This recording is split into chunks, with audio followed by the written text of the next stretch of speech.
फरमाया लक़द सदक़ल्लाहु रसूलहु रुया बिलहक़। इमामुल अंबिया की एक पेशीन गोई का जिक्र हुआ। हजूर ने एक पेशीन गोई फरमाई थी कि हजूर के उलूम हैं, ये हजूर की शानें हैं, ये हजूर का मकाम है कि इस दुनिया में बड़े बड़े लोग हैं, बड़ी बड़ी पेशीन गोइयाँ हुई, बड़े बड़े इल्म वाले, बड़े बड़े दावे करने वाले, बड़ी बड़ी जदीद टेक्नोलॉजी के हामिल, लेकिन सबकी पेशीन गोइयाँ पूरी नहीं होती। बड़ी बड़ी जदीद इजादात हैं, उनका सहारा लेकर भी पेशीन गोइयाँ होती हैं, नहीं पूरी होती। ये अल्लाह ताला ने मेरे और आपके आका को शान अता की है। जिस तरह हजूर खुद कामिल हैं, अकमल हैं, हजूर खुद आला वरफा हैं, हजूर खुद बाकमाल हैं, इसी तरह हमारे आका के उलूम भी बेमिसाल हैं। और दुनिया इस बात पर शाहिद है, अपने भी बेगाने भी, अहले ईमान भी, ईमान से मारूम लोग भी।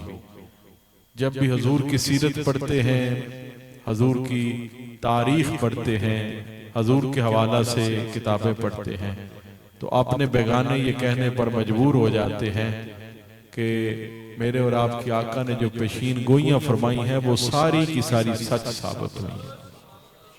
ये शान सिर्फ हजूर को अल्लाह ताला ने अता फरमाई, जितनी पेशीन गोइयां। मैं चंद एक वाकयात इख्तिसारन आपके सामने बयान करूंगा।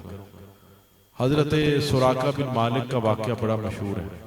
वाकया तो बड़ा तवील है, इख्तिसारन ये कि जब इमामुल अंबिया वल मुरसलीन आका करीम सल्लल्लाहु अलैहि वसल्लम हिजरत फरमा रहे थे, आप सब हजरात जानते हैं कि हजूर ने मक्का पाक से हिजरत फरमाई मदीना मुनव्वरा, और इस हिजरत में हजूर के साथ हजूर के यारे गार जनाब सिद्दीक़ अकबर भी मौजूद थे, और हैदर कर्रार बाबे मदीनतुल इल्म हजरत अली कर्रमल्लाहु वजहुल करीम को हजूर अपने बिस्तर पर लिटाकर हिजरत के लिए रवाना हुए थे। बहुत बड़ा इनाम रखा कुफार ने कि जो इनको पकड़ ले या इनको नुकसान पहुंचाएगा उसे बहुत बड़ा इनाम दिया जाएगा। बहुत से लोग तलाश करते हुए राहों पर निकले। सुराका बिन मालिक एक ऐसा नाम है कि जो तलाश करते करते मेरे और आपके आका के करीब पहुंच गया। नंगी तलवार है हाथ में। जनाब अबू बकर ने देखा, अर्ज किया या रसूल अल्लाह, सुराका आ गया है, तलवार उसके पास नंगी है, कोई नुकसान ना पहुंचाए। फरमाया ला तहज़न इन्नल्लाह मअना, ऐ मेरे प्यारे सिद्दीक फिक्र ना कर, उसके पास तलवार है, हमारे पास अर्दो समा का खालिक अल्लाह है, अल्लाह हमारे साथ, फिक्र नहीं करना। फिर दुनिया ने क्या देखा, हैरान कुन बात, सुराका एक दफा हमला करने आया है। आपको पता जब ये तलवारों से हमला करते हैं तो जानवरों को तेज लेकर आते हैं दूर से और फिर आके हमला करते हैं। हमलावर हुआ, दूर से आया, बड़ी तेजी के साथ तलवार हाथ में है, नुकसान पहुंचाने का इरादा है। लेकिन रब्बे जुल जलाल ने मेरे और आपके आका की शान कुरान में बयान फरमाई है, वल्लाहु युआसिमुका मिनन नास। ए हबीब, आपने फिक्रमंद नहीं होना, लोगों से बचाना और हिफाजत करना ये हमारी जिम्मेदारी है। उधर तलवार भी तेज है, हमला भी बड़ी शिद्दत से हो रहा है।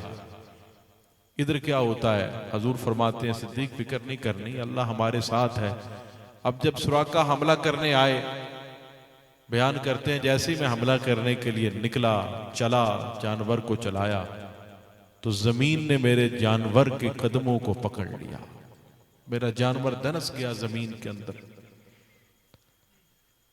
फरमाते मैंने फिर आवाज दी, अर्ज किया आप मुझे माफ फरमा दें, मैं वापस लौट जाता हूं, मुझे माफ फरमा दें। कुफार को भी इतना इल्म था कि ये जो काम हुआ है ये किसी और वजह से नहीं हुआ, ये अल्लाह के रसूल की वजह से हुआ। अर्ज किया माफी दे दे, मैं वापस चला जाता हूं। मेरे और आपके आका है ही रहमतुल लिल आलमीन। आज की जो महफिल है ना, रहमत भरी रात, ये रहमतों की निस्बत रहमतुल लिल आलमीन की तरफ है, और खुश नसीब है जो इन रहमतों से हिस्सा लेने आए हुए हैं। फरमाया तुझे माफ किया जाता है। सुराका कहते हैं मैं जब मुझे आज़ादी मिली वहां से, जमीन से, तो मेरे ज़हन में एक बात आ गई। बात क्या आई कि शायद ये इत्तेफाकिया वाकया हो गया हो, इनाम बहुत बड़ा है, एक दफा फिर कोशिश करता हूं। दोबारा हमलावर हुए, दोबारा वही माजरा हुआ, जमीन ने जानवर को पकड़ लिया, जानवर जो है जमीन के अंदर धंस गया, फिर हमला ना कर पाए। फिर अर्ज किया हुजूर मुझे माफी फरमा दें, ये रहमतुल लिल आलमीन, दोबारा माफी अता फरमा।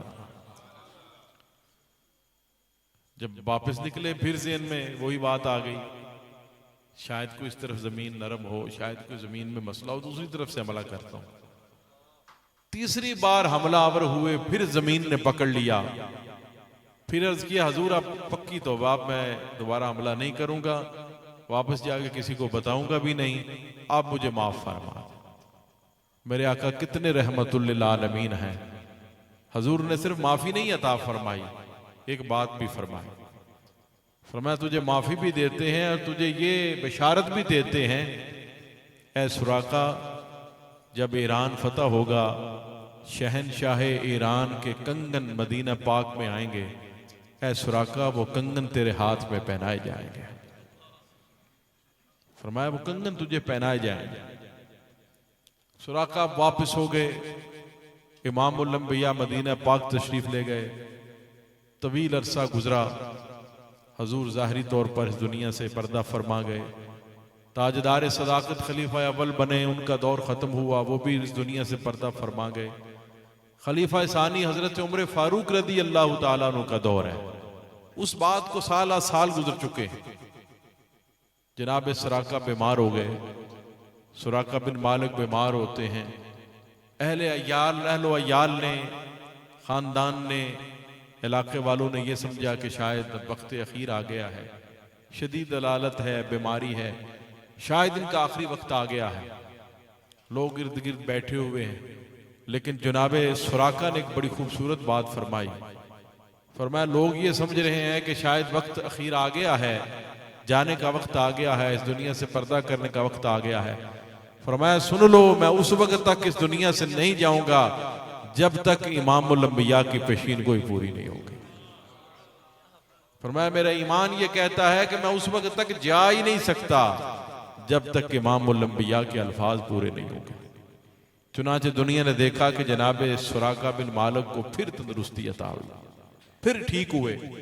फिर कोई तवील अरसा गुजरता है तो वो वक्त आ गया कि अल्लाह ताला ने मुसलमानों को फतह अता फरमाई। ईरानी मगलूब हुए, मुसलमान गालिब हुए, फतह हुई। और अल्लाह ताला ने फिर मुसलमानों को फतह के बाद ये उनको मौका मिला कि शहनशाह ईरान के कंगन मदीना पाक पहुंचा है। बहुत माल गनीमत आया, बहुत माल गनीमत आया। उसी में शहनशाह ईरान के कंगन भी हैं, सोने के वो जेवरात जो वो अपने हाथों पर पहनता था, उन्हें कंगन कहा जाता है, वो भी आ गए। जनाब उमर फारूक ने ऐलान किया, फरमाया सुराका बिन मालिक को बुलाया जाए। जनाब सुराका को बुलाया गया और फिर वही कंगन जिस तरह मेरे आका ने फरमाया था जनाब सुराका के हाथों पर पहनाए गए। ये मेरे आका की शान है। मेरे आका ने जो भी अल्फाज मुंह से निकाल दिए अल्लाह ने पूरे फरमा दिए।